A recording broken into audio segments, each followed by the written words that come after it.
No Bluffing Podcast. We back with another one. We're back with a very special guest, 3-time Pro Bowler, 2-time All-Pro, this legendary linebacker, Shawne Merriman. Man, we appreciate you coming on, bro. No doubt, man. Appreciate y'all being here. Yeah, from Maryland, right? Yeah. Maryland. That's what I'm telling you, look, same here. Yep. Hometown. So yeah, definitely love, appreciate you coming on the show. Yeah. Just your whole, like, how getting here, just the steps in terms of coming from Maryland, plants, deciding to stay there, and going to the NFL, just that whole experience. So you know what's funny, man? I grew up in Prince George's County, Maryland, PG. So, you know, like we grew up fighting anyway.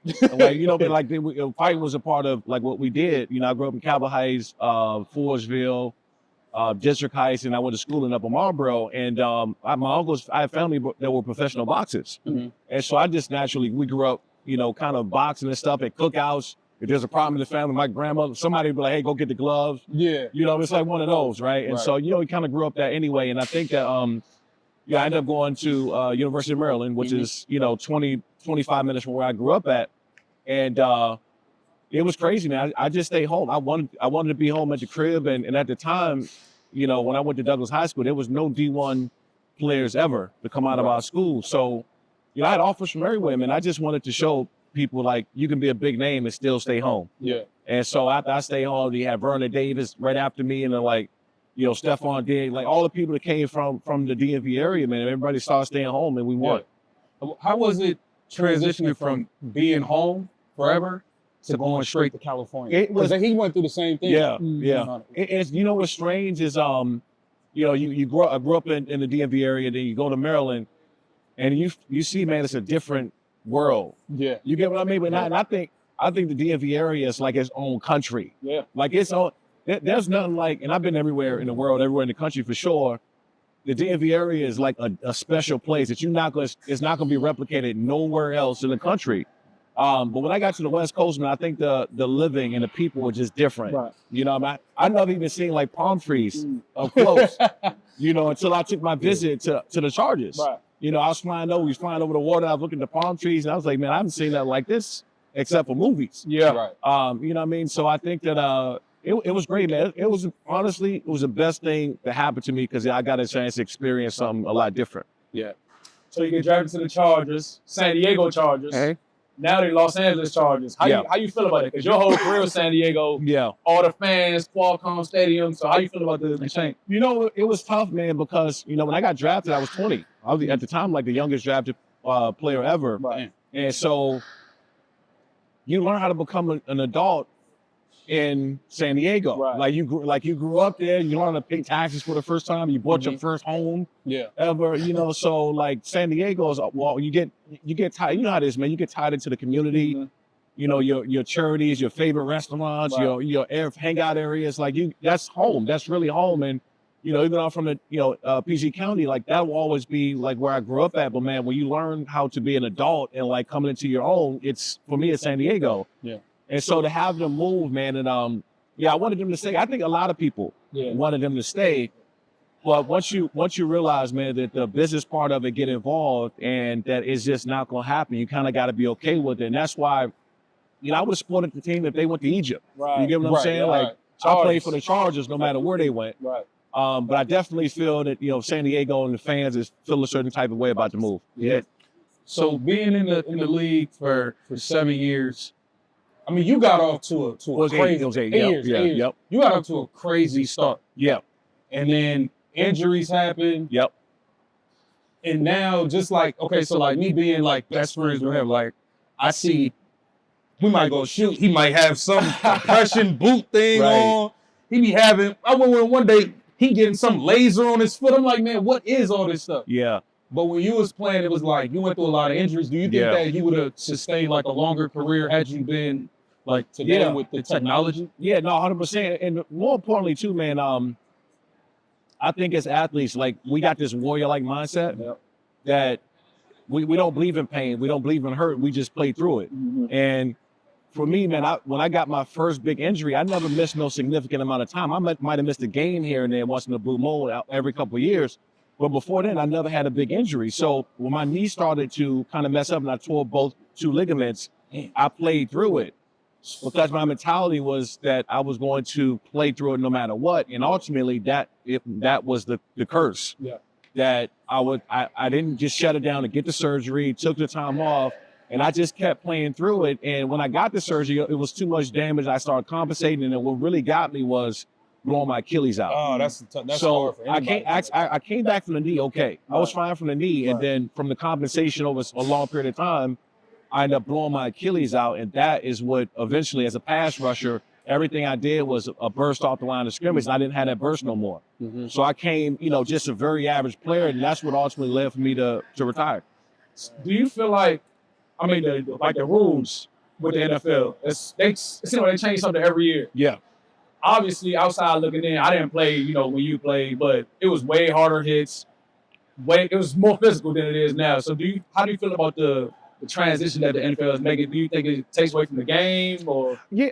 So I think it takes a little bit away from everybody, right? Because whether people want to say it or not publicly or out loud, we love the game of football because it's violent. Gladiator sport. It's a gladiator sport. Yeah. It takes it way back to the Roman times, and like 50, 75,000, 100,000 people would just watch two gladiators fight to death. Yeah.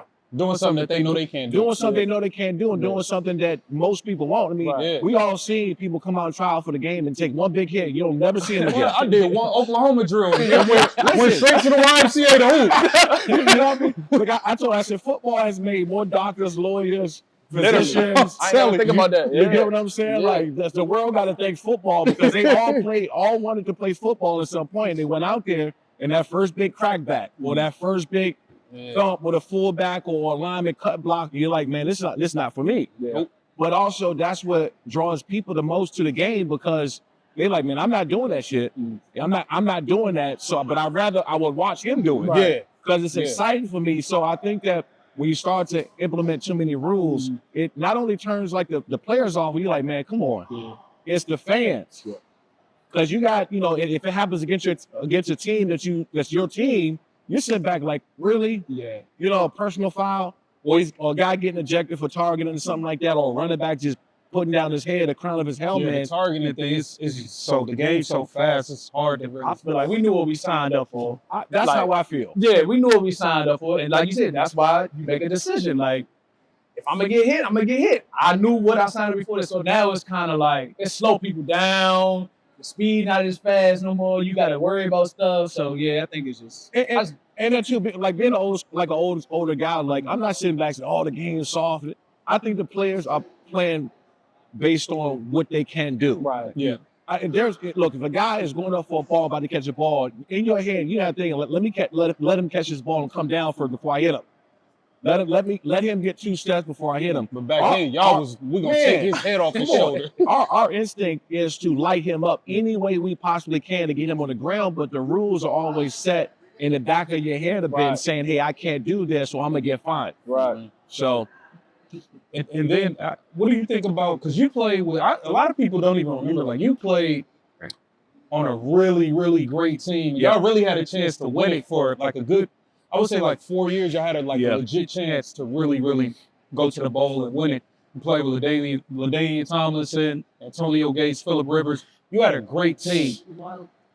Do you feel like the NFL is kind of trending away from having like those like he's considered a veteran. Right. He's 28 years old. Like he's still still super young for real. It's like really no more older players. Like y'all had real veterans on your team that y'all had to listen to. Like it was just a respect thing. Do you feel like there's no real order in the locker room anymore? Yeah, I think it's different, man. And the culture is different because the older guys not allowed to do what they did. Like when I came in with like Lorenzo Neal, right? The best fullback of all time. Randall Godfrey, Donnie Evans did, Jamal Williams, Antonio Gates, Phillip Rivers, LT, like Drew Brees for a little bit too. And so we had all these veteran guys that held order to everything. And I when you look back at it now, it was the best thing that ever happened to me because I got a chance to see what it was like really to be a pro. Right. Yeah. Like Drew Brees and his focus level, and like I only got it for a year, but you got Phillip Rivers. Think about that, was sitting on a bench. Mm-hmm. Somebody who was in top 10 in every category in passing was sitting on a bench behind a Hall of Famer and Drew Brees. And so, to see that up close and had an opportunity, man, is different now because I feel like everything's trending for guys to come in. The money's so big, they don't want to listen to the older guys, and it ain't about money at that point. It's just learning how to be a pro, and that to me was probably the biggest asset of my career, having those guys around. I think it's social media, like NIL. You know, like you said, the money is different. Like, how you gonna tell a year 3 dude, I just got to stand, I make 100 M's. Like you said, he ain't listening to nobody. Right. Yeah. So yeah, it's crazy. The game is completely different. Yeah.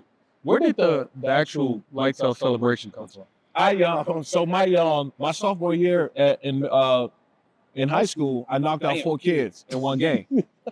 And after the game, about 20 or 25 students come around to me and they say, "Oh, you knocked those kids' lights out." And I just looked at them and I was like, I didn't think it was gonna stay. I said, "Yeah, call me Lights Out." That's hard. And that's hard right there. So no social media back then, right? There's none of that stuff. And we went to school. I went to school on Monday. I got my backpack on. I got my books in my hand. And people walking by me said, "Oh, what's up, lights?" For Lights Out. Mm-hmm. So whatever happened, it caught on just that fast. And I remember I left school. I was on the bus. I went straight to my mom's room. I beeline down the hallway. I knocked on the door, opened the door. She was in there smoking cigarettes. It was smoke everywhere. And I'm like, Mom, I want to get this Lights Out tattoo on my forearm. And she looked at me and said, "Boy, get the hell out the room." Was her exact words. And I said, "I'm serious." She said, you didn't hear me. Get the hell out the room." And that's why I came home the next day after school again. Went in there because she smoked cigarette. I'm like, "Hey, Mom, get out the room." So at the end of the second week, I went in the last time and she said, "How much did the damn tattoo cost?" That's tough. And you gotta keep asking. So that's how I went to get this light switch on my right forearm. And so when I got a big play or a sack or a hit, I pretended to switch it on and off. And so that's where the whole thing came from. Yeah, that's fire. I remember that. But see, so we had a big poster.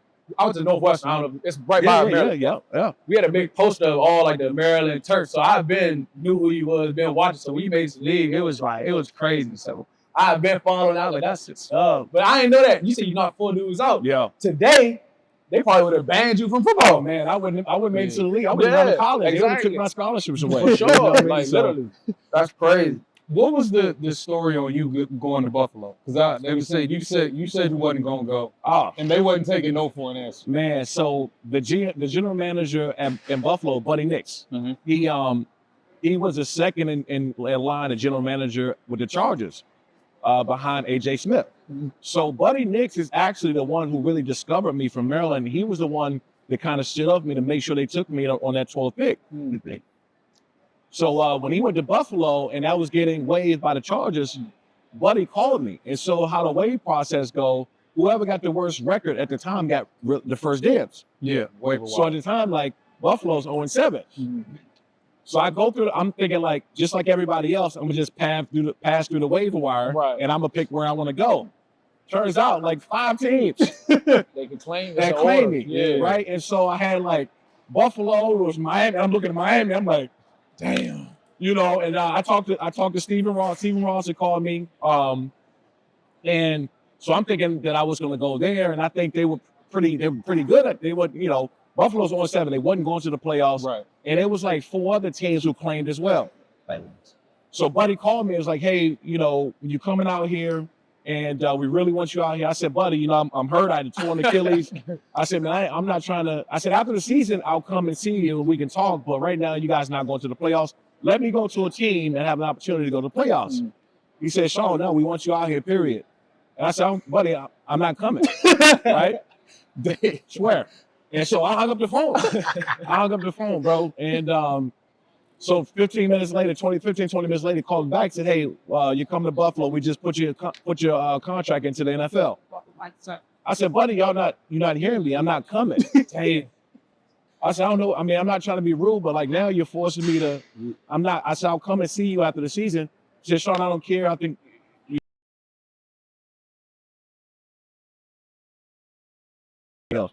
I said, "I don't care. I'm not coming." He said, "Well, if you don't come, it's $25,000 fine a day."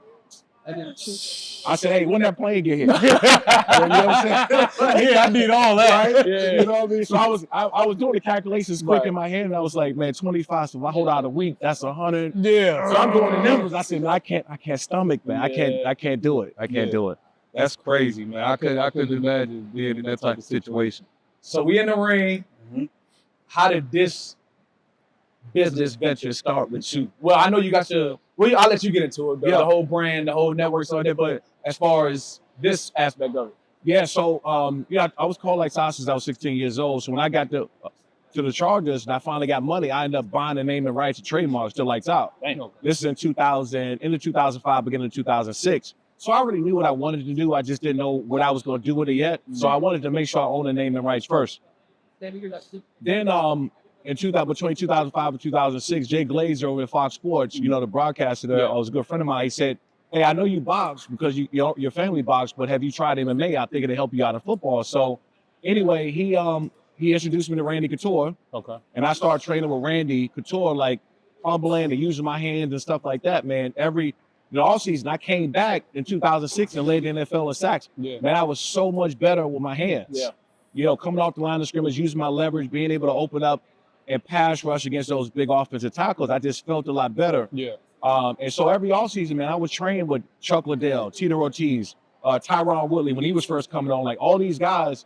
And in 2019, I ended up launching Lightsout Xtreme Fighting, my own MMA promotion. And ultimately, with everything you're doing, I mean, this is a beautiful setup. This is crazy. With everything you're doing, what's the ultimate goal for you, for the business, and for the fighters that you bring in? What is the vision that you have for them? Man, honestly, I was fortunate to get a chance to play in the NFL. You have a name, you got some notoriety and stuff like that. So I've been around this sport for almost 19 years now, and so there's a lot of other fighters that's not in the UFC that's trying to get there. Yeah. Mm-hmm. So what they're trying to do is you got to, in a way, build them up, put them on the map, get them out there. So I was like, man, I know the sport. I've been around it for 19 years. I got a big enough platform that these next up-and-coming superstars, before they become Conor McGregor, before they become John Jones and, some of the bigger names in the UFC, like they got to start somewhere. Mm-hmm. And so I was like, man, if I launch this and get these guys a platform, they end up going further and going to UFC and becoming like this big star, like everybody know they came from Lights Out. Right. So like that was the whole goal. And then I ended up launching my free streaming service, Lightsout Sports TV. So now all of our fights, along with a lot of other live sports content, is now on Lightsout Sports TV. That's available like on every major smart TV in the world. Yeah, man, that's amazing.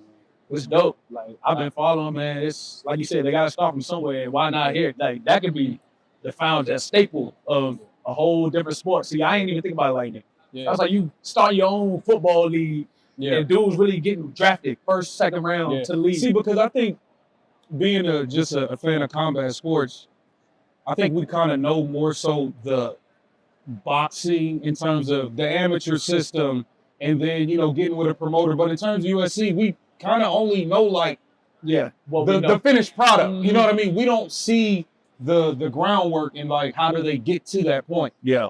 So this is cool to see. Yeah, well, the UFC, the big dogs, right? They're the NFL of this sport, right? And so I think that every major organization need a minor league. You have to, man, because more and more guys getting opportunities that may not have that opportunity if it wasn't there. Yeah. You could be done because you just don't have the opportunity. And we are the most distributed regional promotion in the world. Wow. As far as viewership, we're on Fubo, we're on Bally's, Amazon Freevee, BN Sports, Pluto, everywhere. And so outside of being on my own streaming platform, and these guys are being seen, like we get fighters, man, that might be at a lounge or bar somewhere just hanging out. Right. And just it'll be popping up on Bally's or Fubo or one of the other partners that we work with. They'll be like, yo, I'm on TV. Like that is a big deal. Yeah. You know what I mean? Like these dudes who trying to make a name for themselves with sponsors, trying to get out there to the public, and you're constantly on TV. Yeah. And so like that is a platform that we provide. So who are some of your favorite fighters? I mean, like, look, I'm about to say you routed off a whole bunch already. Yeah, I mean, the UFC or like in general or here and in the UFC. Well, here we got, like this fight we got tonight, man. We got a couple guys. I truly believe that we'll have an opportunity to go to the UFC. And that's if we get one or two guys every fight to have a real look. we have a fight every 4 to 6 weeks. You're getting 24 people, 24 plus fighters a year that the UFC possibly be looking at. That's a lot. Yeah. And then, so as far as like a fighter on the come up, this is my last one, a fighter on the come up, looking for a promotion, what are the avenues, like what are some of the things that you look for in a fighter that's wanting to do this to say, hey, I see something in them and I want to, invest in them? Yeah, one of the biggest things is, you gotta fight for one. I mean, it's almost like these guys on IG now that can't play no football or can't play sports, but they line it up on social media, right? You gotta be able to fight. But two, man, you want character, you want personality, somebody that's good on the mic, but also, man, like be here on time. I can tell, man, when guys show up, they're on weight, they show up on time, you don't have to chase them around. So the guys like that and women going to be superstars in the sport. So I can tell pretty early on, like which ones are going to make it and pop through and be a big deal. Oh, that's awesome, man. Well, like I said, bro, I appreciate your time, man. This is a great, thank y'all for coming, bro. Appreciate this it. is a great event you got going. I can't wait to see some of these fights. And we just, hopefully you don't ever try to do this, but we're I gonna might, man. I think I can hang, bro. Like I said, beginner's luck. Look, I catch somebody with one little straight shot, that can drop them. So, hey, you never know. Stay tuned. They get up. We appreciate y'all tuning in to this episode of No Bluffing Podcast. Much love to Shawne Merriman. We appreciate you. And make sure you guys subscribe to Lightsout Sports and watch everything we got going on. Thank you. Peace.